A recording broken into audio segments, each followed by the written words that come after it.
시청자 여러분 안녕하십니까. 뉴스9의 신동욱입니다.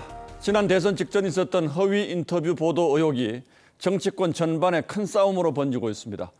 여권은 이 사안을 민주주의 파괴 시도로 규정하며 총공세에 나섰고 검찰도 특별수사본부를 구성했습니다. 더구나 이 사안에 연루된 언론사가 뉴스타파, MBC, KBS, YTN, JTBC라는 점이 공교롭다면 공교롭습니다. 오늘은 이 관련 뉴스부터 하나하나 살펴볼 텐데 첫 보도는 저희가 단독으로 취재한 내용입니다.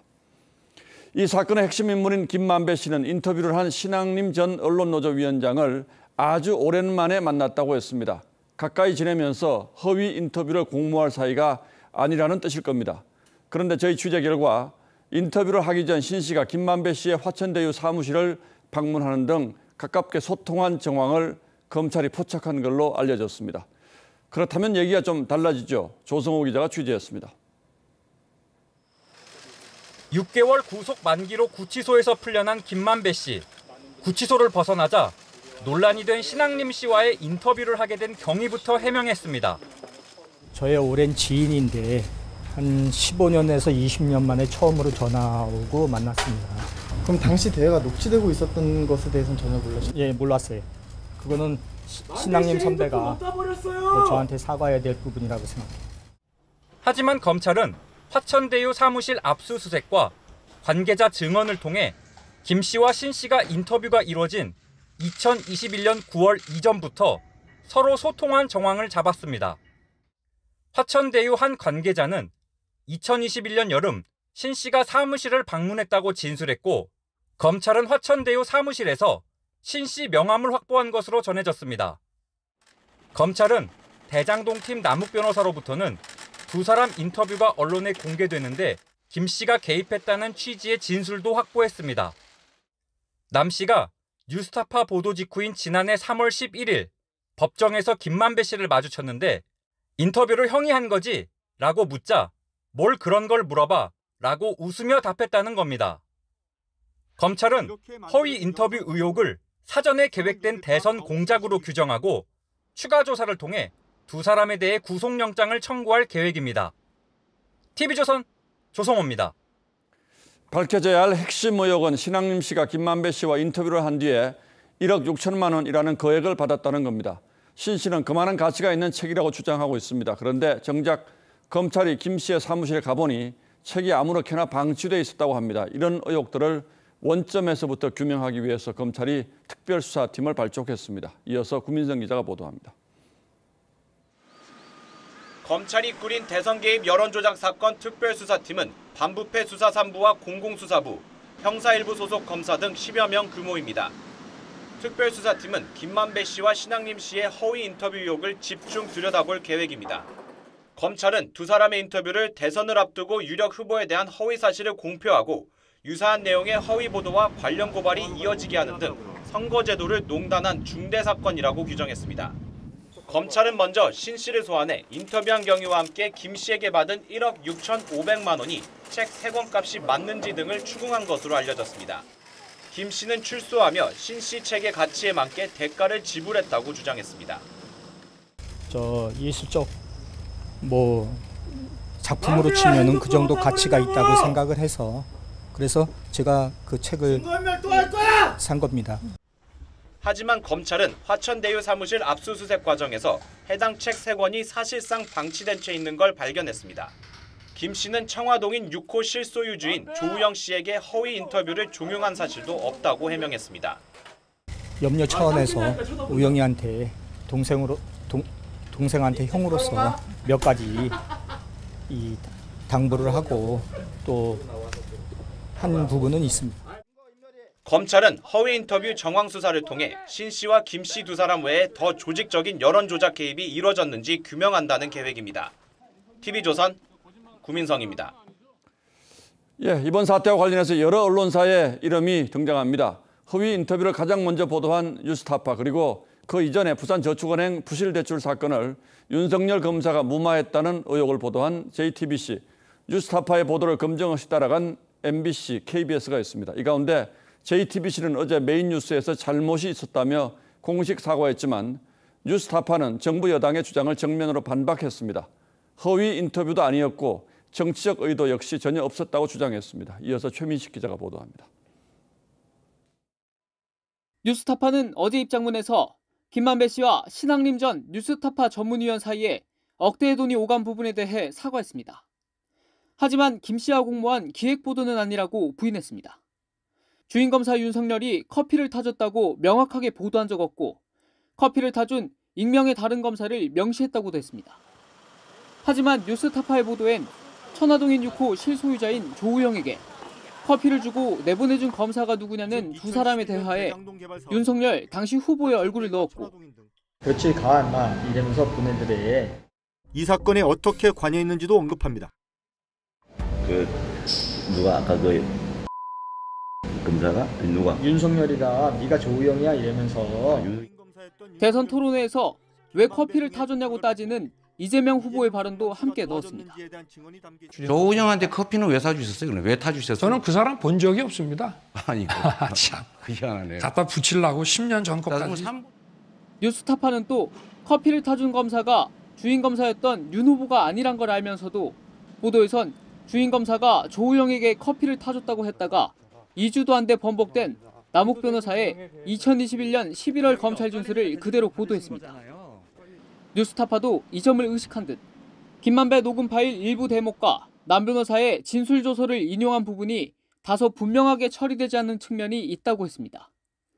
뉴스타파는 오늘 오후 72분 분량의 김만배 인터뷰 녹취록 전문을 공개했습니다. TV조선 최민식입니다. 민주당은 국정 난백상을 덮기 위한 여당의 역공작이라고 반발하고 있습니다. 사실 여부와 관계없이 민주당과는 관련 없는 일이라며 선을 긋고 있습니다. 하지만 여당은 이 사건을 대선 공작 게이트로 규정하며 총공세에 나섰습니다. 황병준 기자가 취재했습니다. 국민의힘 미디어 특위 위원들이 대선 공작 게이트라고 적힌 고발장을 들고 서울경찰청으로 들어갑니다. 대장동 허위 인터뷰를 한 김만배 씨와 신앙림 전 위원장을 비롯해 인터뷰를 보도한 기자 6명을 허위 사실에 의한 명예훼손 혐의로 고발했습니다. 악의적인 가짜 뉴스를 유포 퍼나르는 것에 대해서 책임은 끝까지 물을 생각입니다. 여당은 이번 사건은 조직적인 여론 조작이라며 과거 김대엽 병풍 조작 사건이나 드루킹 사건처럼 선거 공작의 최대 수혜자는 민주당이었다고 주장했습니다. 아무리 간 큰 범죄자일지라도 대선 결과를 뒤바꿀 이러한 대형 대선 공작은 정치적 뒷배 없이는 생각할 수도 없고 실행할 수도 없다고 생각합니다. 그러자 민주당은 공작은 대통령실과 여당이 하고 있다고 반발했습니다. 새로운 사실이 더 나온 건 아닙니다. 지금 국민의힘이 막 침소봉돼서 막 공작이다 이렇게 몰아가는데. 그러면서 대장동 특검을 통해 진실을 밝히자고 역제안했습니다. 국면 전환용 카드를 좀 쓰고 있는데 대장동과 관련해서는 저희가 12월에 특검 발의가 다시 되지 않습니까? 그럼 특검을 통해서 하고. 민주당은 내일 의원총회를 열고 정부를 향해 전면적 국정쇄신을 요구할 방침이어서 대치전선이 더욱 복잡해질 전망입니다. TV조선 황병준입니다. 예, 공교롭게도 오늘 새벽 김만배 씨가 구치소에서 나왔습니다. 검찰이 구속기간 연장을 요청했는데 법원이 불허했기 때문이죠. 이 때문에 김 씨의 입에서 어떤 말들이 나올지가 매우 중요해졌습니다. 앞으로 어떤 일들이 벌어질지 법조팀 이재중 기자에게 물어봐드리겠습니다. 자, 이 기자 어서 오십시오. 오늘 출소할 때 기자들이 당연히 물어봤겠죠. 신앙림 씨와의 인터뷰 이게 어떻게 된 거냐고? 네, 맞습니다. 기본적으로 내용을 한번 말씀을 드리면 당시 이제 중수 2과장이었던 윤석열 검사가 대출 브로커 조 씨에게 뭐 커피를 타주고 또 그 이후에 사건이 무마됐다라는 게 이 김만배 씨와 신앙림 씨 간의 인터뷰를 기반으로 나온 보도 내용인데 오늘 출소를 하면서 사실상 이 인터뷰 내용이 거짓말이라는 취지의 이야기를 했는데요. 한번 들어보겠습니다. 그 당시에 대검 중수 과장으로서 그런 영향력 있는 위치에 있지 않았다고 생각합니다. 뭐 알려져 있듯이 이 김만배 씨가 법조 기자로 오랜 경력을 쌓아온 것으로 알려져 있는데 아마 검찰 생리를 잘 안다고 봐야 할 것 같습니다. 그런데도 불구하고 인터뷰 당시에 이야기한 어떤 중수과장이나 뭐 부장검사가 특정 사건을 무마하거나 뭐 수사를 하지 않는 없앨 능력이 있는 위치에 있지 않다는 걸 잘 알고 있었을 텐데도 이런 허위의 인터뷰를 한 거죠. 예, 그렇죠. 뭐 대검 중수과장 선에서 봐줄 수 있는 사건이 아니다. 이제 이렇게 주장을 하는데 당시 김 씨의 육성을 들어보면 분명히 윤석열 검사가 봐준 것처럼 묘사를 하잖아요. 네, 그렇게 되는 거죠. 예. 그렇습니다. 왜 이런 인터뷰를 했을지를 이유를 한번 생각을 해보자면 당시에 경기 지역 언론에서 화천대유 자산관리공사는 누구 것입니까? 라는 제목의 칼럼이 게재가 되면서 의혹이 점점 커지던 상황이었습니다. 그러니까 김만배 씨 입장에서는 이 문제가 더 커질 경우에 사업이 치명타를 입는 것은 물론이고 자신 그리고 당시 인허가권자였던 이재명 대표에게까지 수사가 벌어질 수 있다. 이렇게 인식을 했던 것 같고요. 검찰은 이런 이유에서 김 씨가 화살을 돌려서 윤석열 당시 국민의힘 대선 후보에게 화살을 돌리려 한 것으로 보고 있습니다. 최근에 김만배 씨가 대장동 개발을 같이 했던 측근들에게 이재명이 살아야 우리가 산다라고 얘기를 했다거나 또 좀 견뎌라. 이재명이 대통령 되면 우리 나갈 수 있다라고 이야기했다는 사실이 보도가 되고 있는데 이런 것도 김 씨의 이 인터뷰 의도를 우리가 한번 유추를 해볼 수 있는 부분입니다. 예, 알겠습니다. 결정적으로 이제 1억 6,500만 원이 김만배 씨에서 신앙림 씨로 건너갔는데 이 돈의 성격도 이게 지금 굉장히 중요한데 신앙림 전 위원장은 이제 책 3권 준 값이다 이렇게 얘기하고 있고 김 씨도 이제 오늘 아침 나올 때 보니까 그건 책값이 맞다 이렇게 주장을 하고 있는데 이게 이제 어떤 책입니까? 우리 정재계 인사들 또는 고위층의 어떤 혼맥을 다룬 책인데요. 어쨌든 신앙림 씨 같은 경우는 이 책에 10년 정도를 들여서 아주 공들여서 만든 책이다 이렇게 주장을 하고 있는데 검찰은 그렇게 보지 않고 있는 것 같습니다. 시중에 비슷한 내용을 담은 책이 2만 원에 거래되는 사실을 확인했다고 인터넷에도 같고요. 많이 나와 있죠. 네. 이런 비슷한 내용들이. 맞습니다. 어쨌든 이 한 권에 5천만 원씩 3권 해서 1억 5천만 원 플러스 부가세를 10% 포함해서 1억 6,500만 원을 받았다고 하는데 사실 이 도서는 면세라서 부가세가 붙지 않습니다. 그렇기 때문에 해명 자체가 옳지 않아서 검찰이 설득력이 있다고 받아들이지는 신 씨의 주장을 설득력 있게 받아들이지는 않고 있고요. 또 압수수색할 때 이 고가의 책들이 이 김만배 씨 사무실에서 방치된 상태로 발견이 됐기 때문에 객관적으로 이 책 가치 그리고 이 돈의 성격을 규명을 한다 이런 방침입니다. 그러니까 정말로 1억 5천만 원어치의 가치가 있는 책이라면 사무실에 그냥 함부로 방치해뒀을 리가 없다. 이제 이게 검찰의 판단인 거죠. 자, 그리고 보통 출소할 때 보면 준비된 차를 타고 도망치듯이 가는데 오늘 김만배 씨는 사실 작심하고서 기자들의 질문에 아주 조목조목 답하는 게 아주 좀 이례적으로 보였는데 이건 어떻게 해석해야 할까요? 의혹이 커지고 있고 검찰이 이 수사력을 이 사건에 집중을 하고 있기 때문에 확실한 해명을 통해 좀 선을 그어야 되겠다라고 판단을 한 것 같습니다. 인터뷰가 녹취되는지 몰랐고 자신에게 사과를 해야 된다 신 위원장이 이렇게 얘기했는데 사적인 대화여서 사실을 말할 책임은 없었다는 취지로 주장을 하는 전략으로 분석이 되고요. 또 검찰이 이 허위 인터뷰를 이 선거 개입으로 보는 것과 관련해서도 자신은 그런 능력이 있는 사람이 아니다. 또 조우영 씨에게 인터뷰를 종용하지 않았다. 이렇게 적극적으로 반박하는 모습을 보였습니다. 어쨌든 김만배 씨 입장에서는 검찰이 아직 결정적인 물증은 없다. 이렇게 이제 판단하는 것 같고 검찰 특별수사본부가 발족을 했으니까 검찰 역시 이제 그 부분 1억 6,500만 원의 대가성 이런 부분들을 앞으로 이제 밝혀내야 되겠죠. 이재준 기자 잘 들었습니다. 민주당 이재명 대표는 단식 일주일을 넘겼습니다. 오늘부터는 건강이 급격히 나빠지고 있는 것 같다는 말이 나오는데 단식 열흘째를 맞는 모레 검찰에 출석하겠다고 밝혔습니다. 그러나 제대로 된 조사가 이루어지겠습니까? 지금부터 언론에 비춰지는 모습은 정치적 의미에 더 큰 비중을 두고 보시는 게 좋을 듯합니다. 최지원 기자가 취재했습니다. 노인 폄하 발언 등으로 지난달 10일 활동을 조기 종료한 김은경 전 민주당 혁신위원장이 8일째 단식 중인 이재명 대표를 만났습니다. 이게 사직습니다. 진짜 죽기 살기를 해야 되는 거고 저도 보기 남겼어요. 걱정되면 하고 있어요.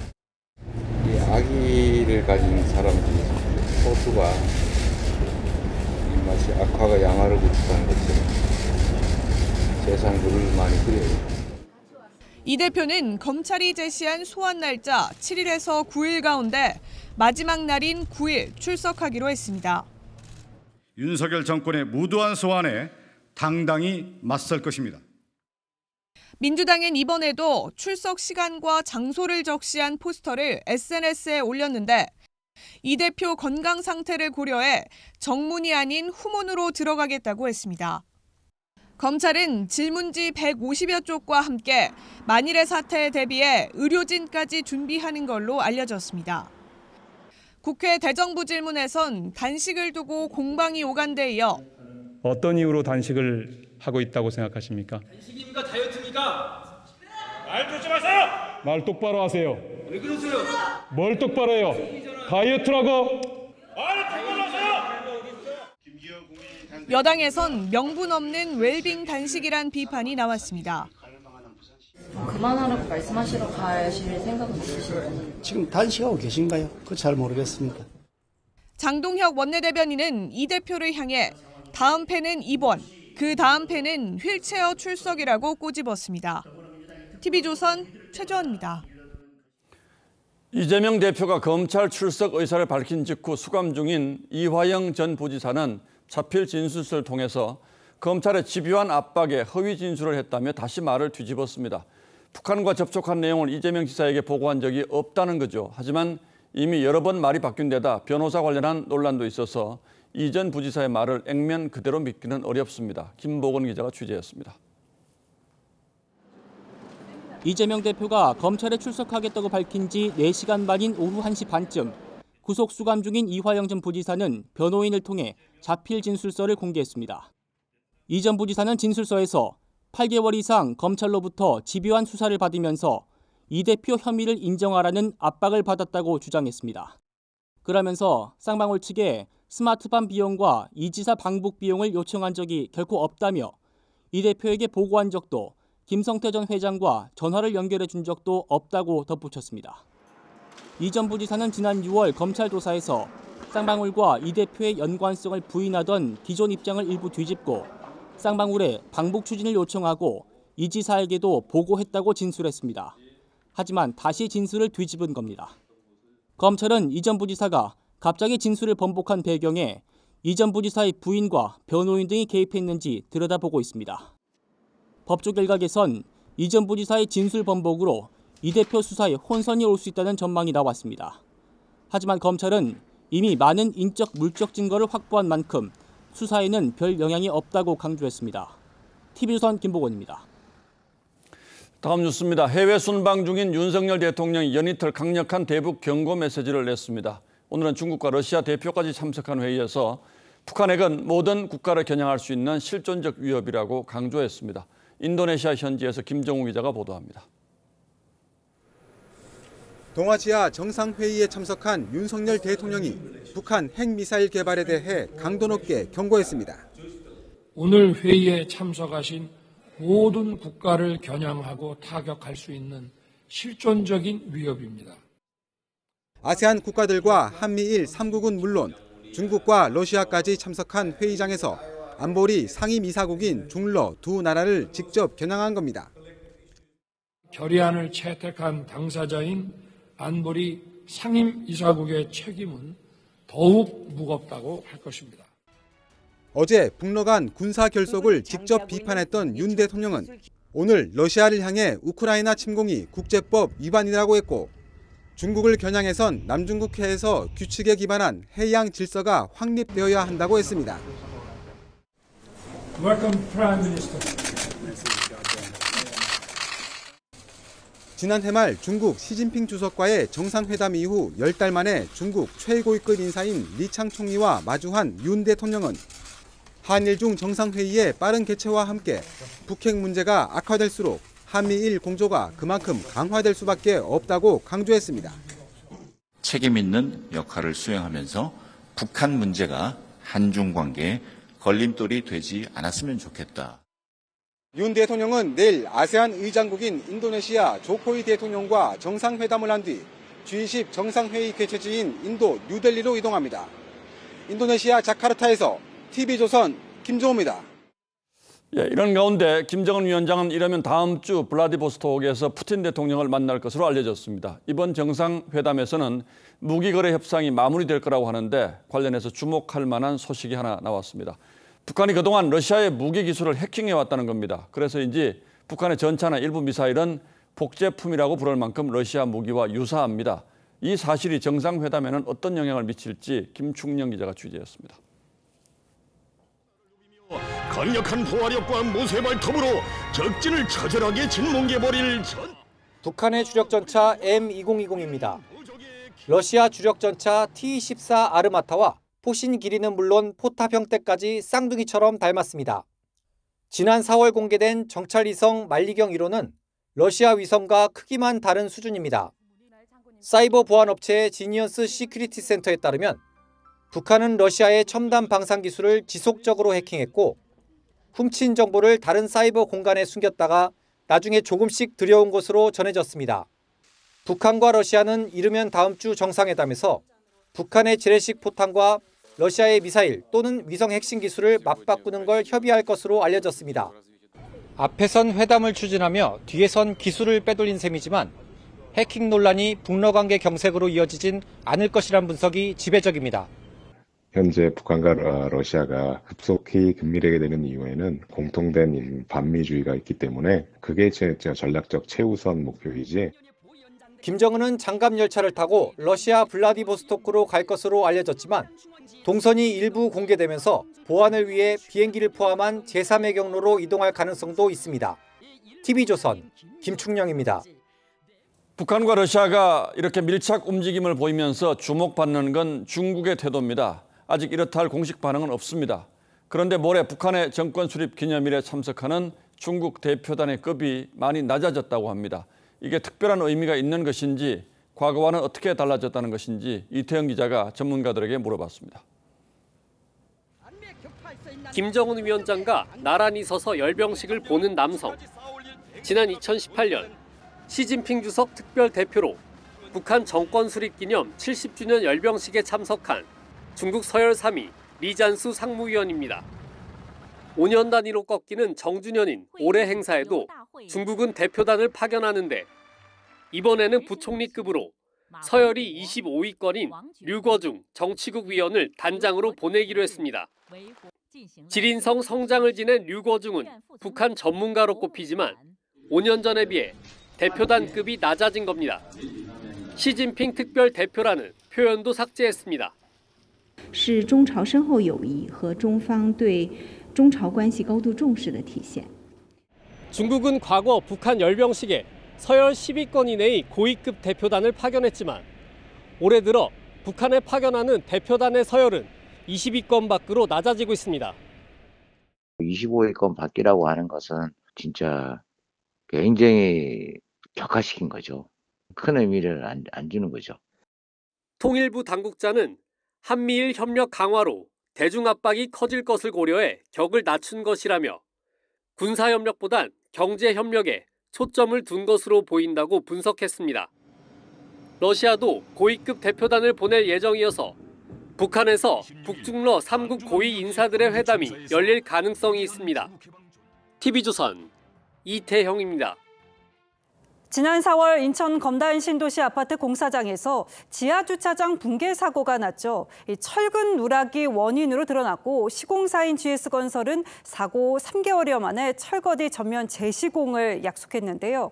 또 한 번 입주 예정자들이 강하게 반발하는 일이 벌어졌습니다. GS건설 말이 바뀌었다는 건데 대체 어떤 상황인지 강석 기자가 취재했습니다. GS건설이 지난 7월 배포한 사과문입니다.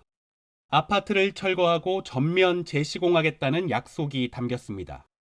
하지만 GS건설이 어제 LH에 보낸 공문에는 예외 조항이 들어갔습니다. 구조물 침하 방지 등 안전성을 위해 존치가 필요한 부분은 전면 재시공에서 제외한다는 겁니다.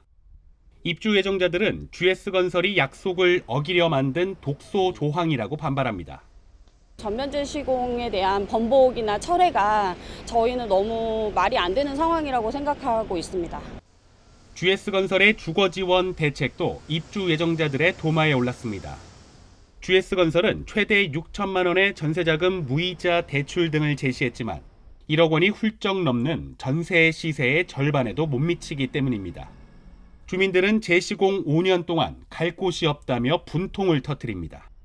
전세 시세만 해도 그 금액으로는 집 구하기가 정말 어려울 정도로 터무니없는 금액이라고 생각하고 GS건설 측은 재시공과 주거 지원을 위한 여러 방안을 설명하는 과정이며 전면 재시공 원칙은 변함이 없다고 해명했습니다. 입주 예정자들은 다음 주쯤 GS건설의 본사 앞에서 철거 후 전면 재시공을 촉구하는 항의 집회를 열 계획입니다. TV조선 강석입니다. 헬스장에서 운동하는 장애인, 곰곰이 생각해보면 본 적이 거의 없는 듯합니다. 이유가 있었습니다.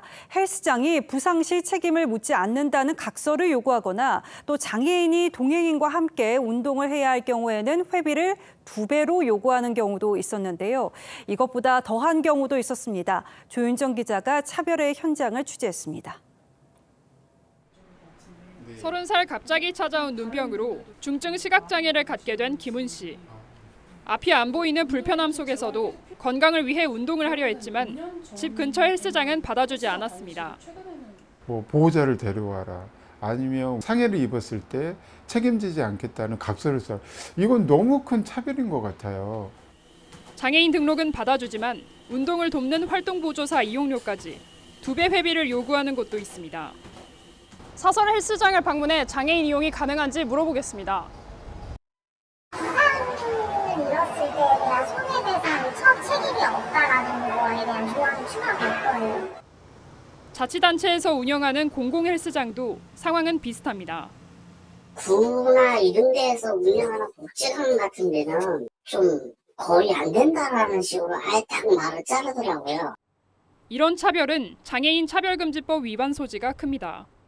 체육활동의 차별금지 조항은 적용이 된다라고 주장할 수 있을 것 같고, 하지만 운동시설 장애인 차별은 이어지고 장애인 10명 중 8명은 제대로 된 운동시설이 아닌 집이나 주변 공원에서 운동하고 있는 실정입니다.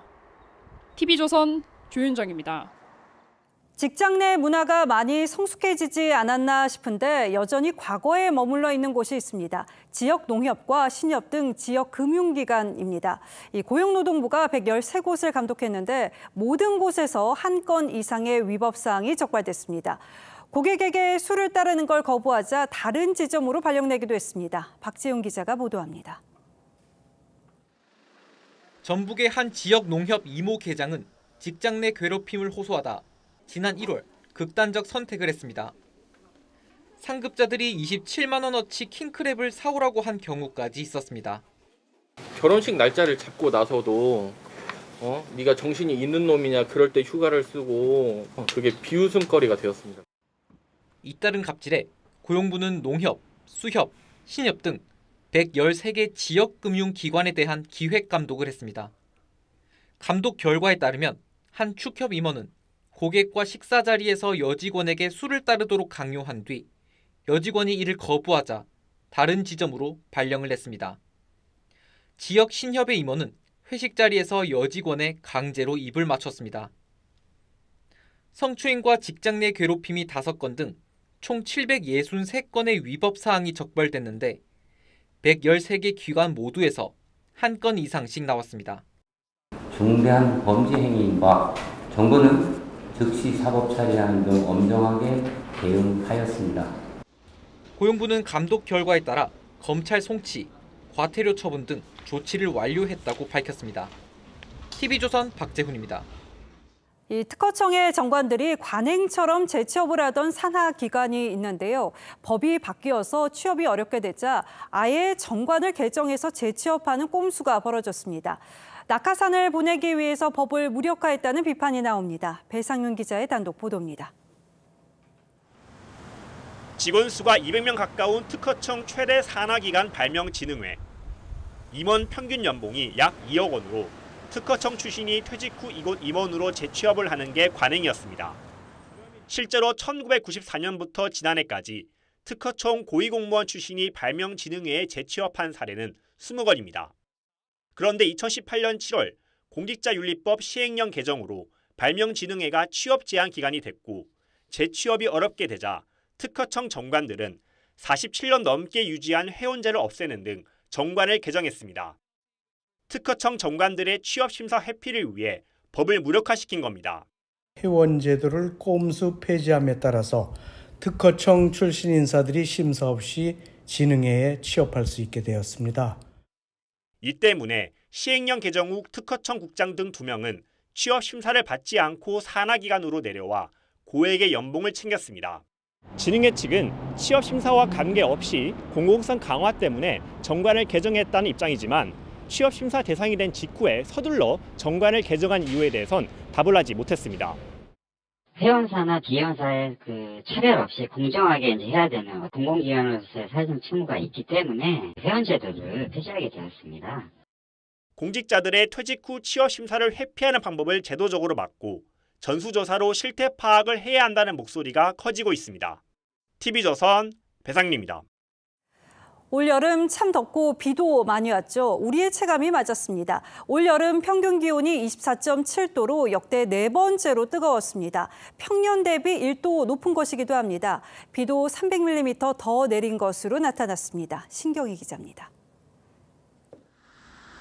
천둥 번개와 함께 폭우가 쏟아지고 논밭은 흙탕물에 잠겼습니다. 지난 6월 말 장맛비가 쏟아진 광주의 모습입니다. 장마철 광주에 내린 비는 1102.5mm로 연간 강수량의 80%가 넘는 비가 한 달 동안 쏟아졌습니다. 전국적으로도 올여름 평균 강수량은 평년보다 300mm 많았습니다. 특히 장마 기간 폭우가 집중된 남부지방의 강수량은 역대 1위를 기록했습니다. 북태평양 고기압 가장자리를 따라 고온다습한 남서풍이 불어와 북쪽의 찬 공기와 충돌하면서 비를 뿌리는 저기압과 정체전선이 강화된 게 원인입니다. 장마철 기간 동안 기록적인 비가 내렸고 또한 태풍이 우리나라를 종단하는 등 기후변화의 영향을 실감하는 한 해였습니다. 기온도 평년보다 높았습니다. 6, 7, 8월 석 달 평균 기온은 24.7도로 평년보다 1도 높았습니다. 올여름처럼 석 달 모두 평년보다 기온이 높았던 해는 51년간 단 3번뿐이었습니다. 기상청은 열대저압부가 덥고 습한 공기를 한반도로 밀어넣고 있어 당분간 낮 기온이 30도를 넘는 늦더위가 계속될 것으로 전망했습니다. TV조선 신경입니다. 추석 연휴가 정말 딱 3주 앞으로 다가왔습니다. 두 가지 특징이 나타나고 있습니다. 우선 긴 연휴에 해외여행 노선이 대부분 매진됐고 또 마트와 백화점의 추석 선물 세트 사전 예약이 크게 늘었다고 합니다. 윤재민 기자입니다. 마트를 찾은 손님들이 안내서를 보며 택배 송장을 적고 있습니다. 연휴까지는 아직 3주나 남았지만 미리 추석 선물을 준비하는 겁니다. 차례를 당일날 치르고 그 다음날 출발하니까 배달의 중에 더 정확하게 해주시지 않나? 이번 추석 연휴가 임시공휴일과 개천절까지 포함해 6일로 늘어나자 고향에 내려가 직접 선물을 전달하는 대신 택배로 선물을 보내고 여행을 떠나려는 사람들이 많아졌습니다. 그 결과 한 대형마트는 추석 선물 세트 사전 예약 매출이 1년 만에 22.2% 증가해 역대 최대를 기록했습니다. 또 다른 마트에서도 한우 등 축산물의 사전 예약 매출이 작년보다 1.5배로 늘었습니다. 이번 추석은 연휴가 길어 미리 사전 예약 선물 세트를 구입하려는 수요도 매출에 영향을 준 것으로 보입니다. 여행 수요도 폭발하면서 추석 연휴 기간 대부분 해외여행 노선들은 이미 매진됐습니다. 항공사들은 국제선뿐 아니라 제주도 등 국내선까지 임시 증편에 나서고 있습니다. 반면 이번 추석 연휴에 고향에 내려가겠다는 사람은 31.6%에 그쳐 작년 추석 때 44.8%보다 크게 줄었습니다. TV조선 윤재민입니다. 요즘 TV에서 건강식품 광고 많이들 보시죠? 무료로 써보라는 말에 부담 없이 주문했다가 낭패를 봤다는 분들 많습니다. 어떤 꼼수를 부리는 건지 지선호 기자가 취재했습니다. 60대 박성현 씨는 올해 3월 무료 체험 조건으로 건강식품을 받았습니다. 업체가 보내온 7상자 중 3상자 정도를 먹고 나자 업체에서 연락이 왔습니다. 전화가 와서 7개 중에서 6개는 돈을 내고 하나는 시제품이라는 거야. 38만 원인데 이건 억울해서 내가 돈을 안 준다고 하고 있는 중이에요 지금. 해당 업체 사무실을 찾아가 봤습니다. 업체는 무료 체험분과 본 제품은 별도라고 설명했다는 입장입니다.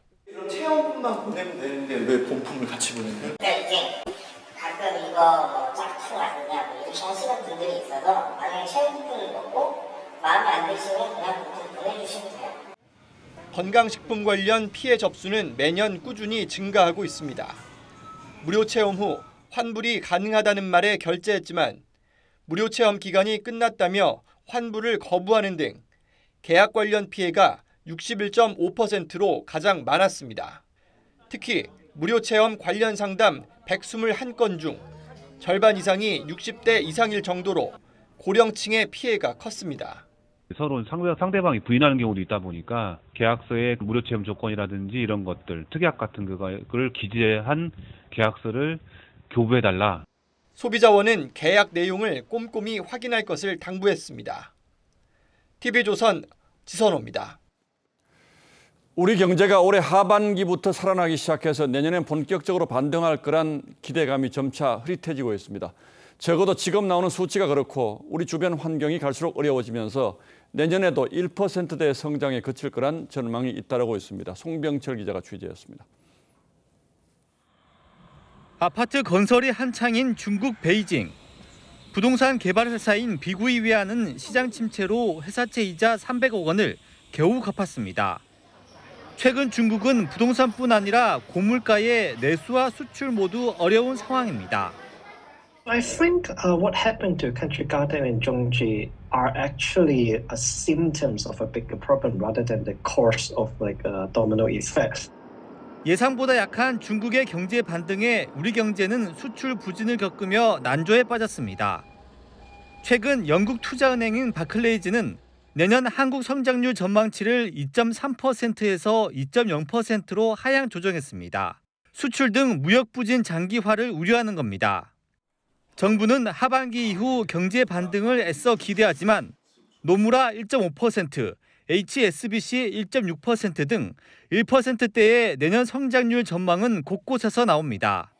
중국 경기 침체에다 국제유가 상승, 세수 부족, 고물가 등 불안 요인도 여전합니다.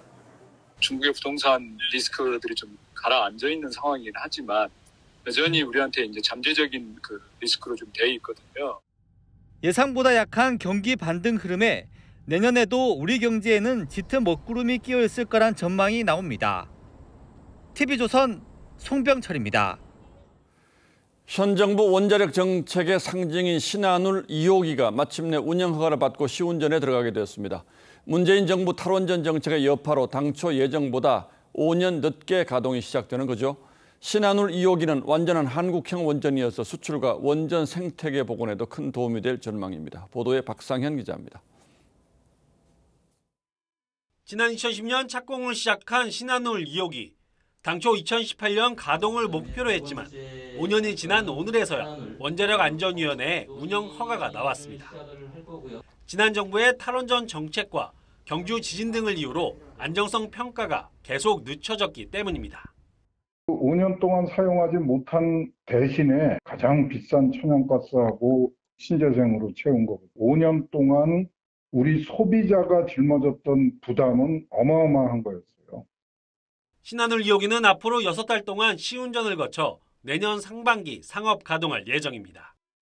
국내 연간 발전량의 1.8%를 담당하게 되는데 한국형 원전으로 만들어져 원전 수출에도 탄력을 줄 전망입니다.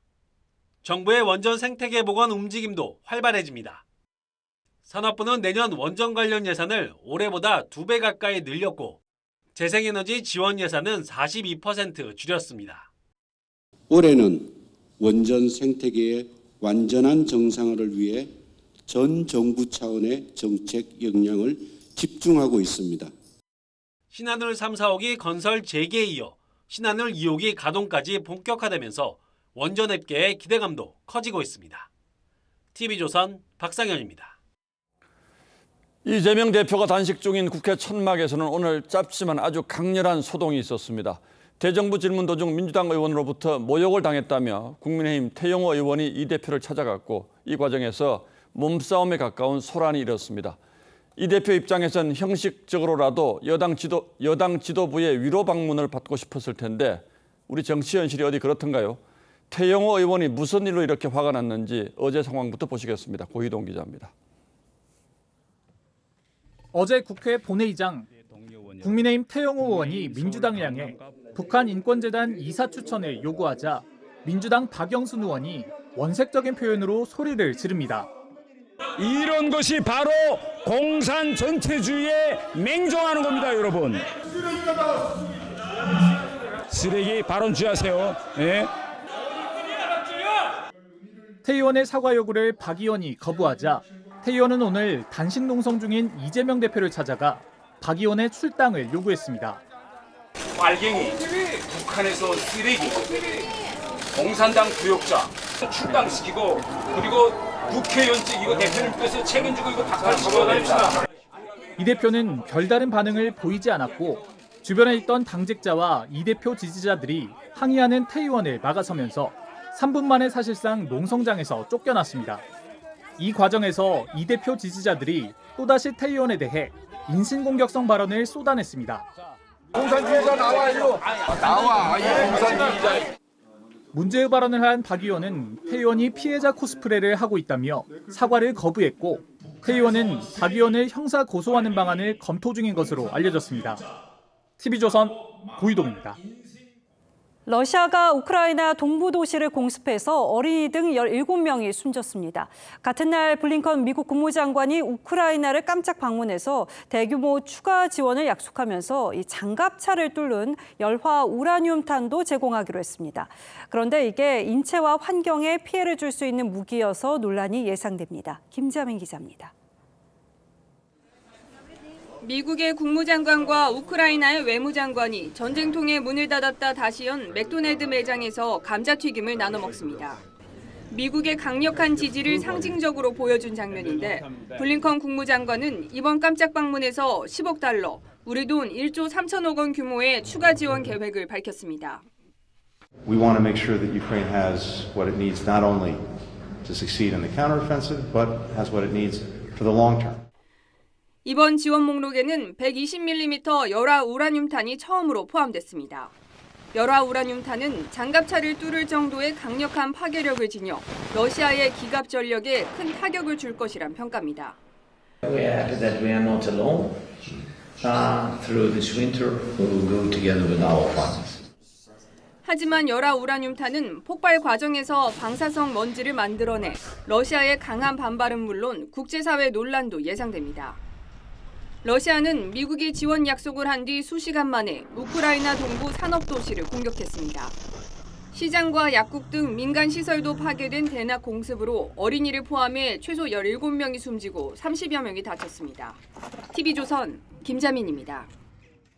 일본이 오늘 달 착륙선을 탑재한 로켓을 발사했습니다. 이름이 슬림인 이 착륙선은 내년 초 달 표면에 착륙을 시도할 예정인데 성공하게 되면 일본은 인도에 이어서 세계 5번째 달 착륙국의 이름을 올리게 됩니다. 류주영 기자의 보도입니다. 흰 연기와 불꽃을 내뿜으며 로켓이 하늘로 솟구쳐 오릅니다. We have a liftoff of the H2A launch vehicle number 47. 오전 8시 42분, 달 탐사선 슬림을 실은 로켓이 성공적으로 발사됐습니다. 47분 뒤 슬림이 분리되면서 궤도에 오릅니다. 악천후로 3차례나 연기됐던 터라 현장은 일단 발사 성공에 안도하는 분위기입니다. 로켓을 실린 달 탐사선 슬림은 높이 2.4m, 폭 2.7m, 무게 200kg으로 매우 가벼운 편입니다. 고성능 디지털 카메라를 이용한 화상 인식 기술로 달의 암석 구성을 조사할 예정인데 지구 주위를 돌다가 빠르면 내년 1월 달 표면 착륙을 시도합니다. 今回のスリムがですね、これまで他の国あるいは民間企業でトライしてあるいは実現した月着陸と違うのは、再三あちこちでお話しているんですけれども、ピンポイント着陸ということで。 그동안 탐사선의 달 착륙을 모두 실패한 일본은 이번 프로젝트가 최종 성공할 경우 인도에 이어 세계 5번째 달 착륙국이 됩니다. TV조선 류주현입니다. 클린스만 감독이 이끄는 한국 축구대표팀이 내일 새벽 웨일스와 평가전을 갖고 첫 승 도전에 나섭니다. 이번 평가전은 여러모로 클린스만 감독에게 아주 중요합니다. 부임 이후에 아직 승리가 없는 상황에서 외신까지 위기설을 제기했습니다. 성민혁 기자입니다. 알고도 못 막는 예리한 프리킥을 선보이는 손흥민. 환상적인 드리블로 상대를 농락하는 이강인. 발롱도르 후보 30인에 오른 괴물 수비수 김민재까지.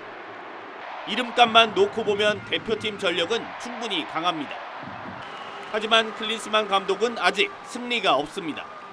I think we did quite well the first 4 games. We didn't get the results, but I was pleased with the way the team, showed up and dominated all 4 games. 이제 외신도 비판에 가세했습니다.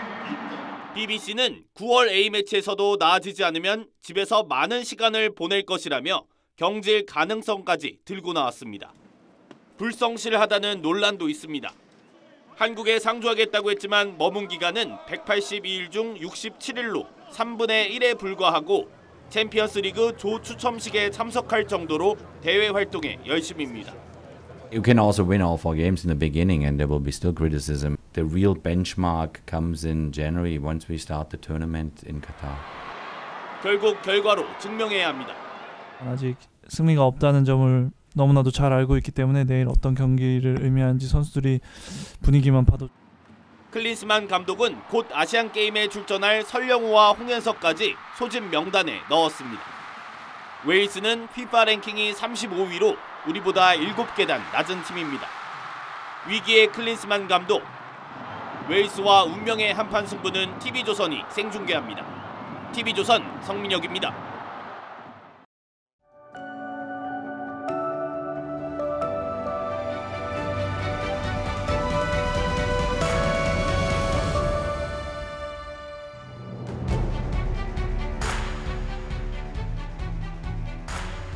어느 가을 아침 과천 서울대공원 동물원의 기린사 풍경입니다.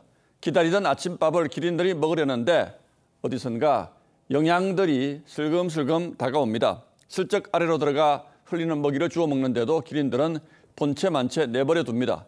이렇게 얼룩말까지 한 울타리 안에서 살면서 영양과 사이좋게 아침을 나눠 먹기도 했죠. 시인이 노래했습니다. 기린과 워터벅, 전혀 다른 종인 둘이서 한 우리 속에 사이좋게 산다. 몇 발짝 떨어진 곳 시베리아 호랑이와 아프리카 호랑이 같은 종인데도 서로 으르렁대며 산다. 시인의 시선은 인간 세상으로 향합니다. 등 돌리면 이빨 가는 별종 인간들. 그래서 이 세상 잠시도 조용할 날 없다. 9월이 되도록 노여움을 풀지 않는 노염을 시인이 응시합니다.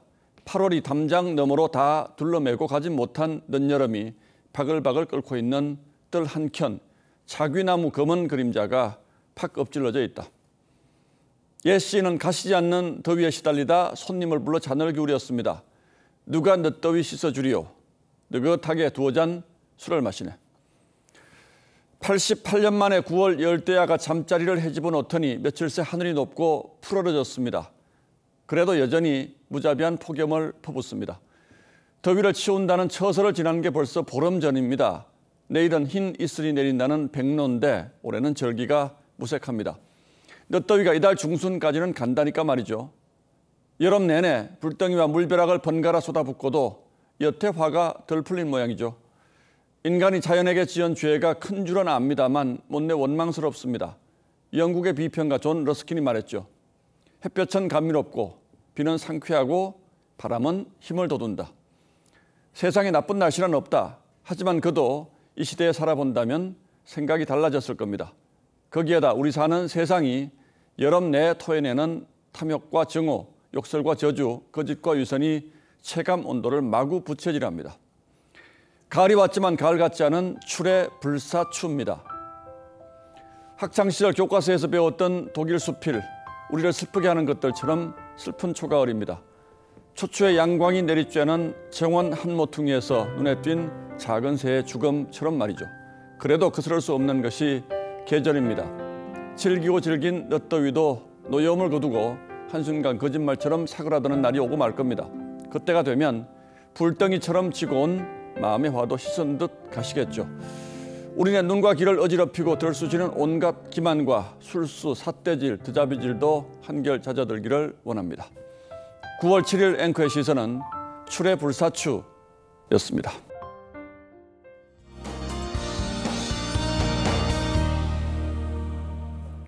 아침 저녁으로는 선선한 바람에 가을이 다가온 게 실감나면서도 낮이 되면 불쑥 더위가 나타납니다. 본격적인 가을이 시작된다는 절기 백로인 내일도 서쪽을 중심으로 낮더위가 이어지겠고요. 일교차큰 날씨가 예상됩니다. 심하게는 15도 안팎까지 기온이 벌어지는 곳도 있어서 얇은 겉옷으로 체온 조절해 주시는 게 좋겠습니다. 내일도 전국이 대체로 맑게 드러나겠습니다. 다만 아침까지는 강원과 충북, 경북에 짙은 안개 예상되고요. 전남 남해안과 제주는 내일 오후까지 강한 바람에 주의하셔야겠습니다. 내일 출근길도 선선하겠습니다. 홍성 17도, 안동 16도 예상되고요. 낮 기온은 서쪽을 중심으로 30도 안팎까지 오르겠습니다. 물결은 제주 해상에서 최대 4m로 높게 일겠습니다. 주말까지 맑은 날씨 보이겠고 휴일 오후 남해안과 제주에는 비가 내리겠습니다. 날씨였습니다. 예, 9월 7일 목요일 뉴스9는 여기서 모두 마치겠습니다. 시청해주신 여러분 고맙습니다.